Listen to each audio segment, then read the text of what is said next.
Martin Muriuki, Director Institute for Culture and Ecology. We are supporting communities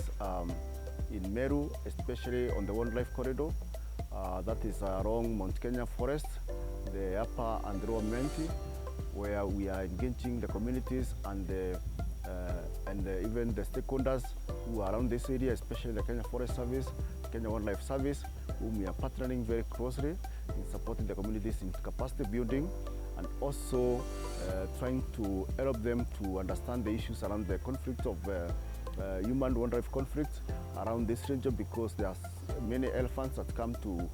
feed here and to water from this place, and also there are some sites that are good for where the elephants come to give birth. So during this period, communities sometimes engage in conflicts with the animals,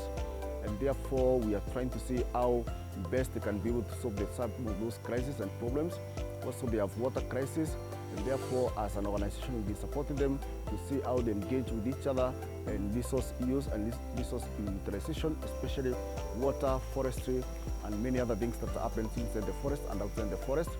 And with the partnership that we're doing, right now we have supported these farmers even to do activities that are related to beekeeping, which is one of the areas that can be exploited for non-timber livelihood options. Also, we are supporting them on matters of water.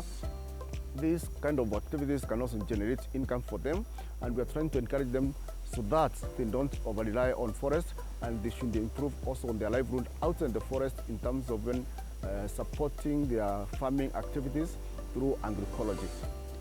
Through this project also we came to realize that the youth are not even engaged in any activities around this region, but now we are trying to draw the attention of youth to be part of the process and to be engaged and to learn even from their elders, to learn from their fathers, to learn from their mothers on how to protect and conserve their environment.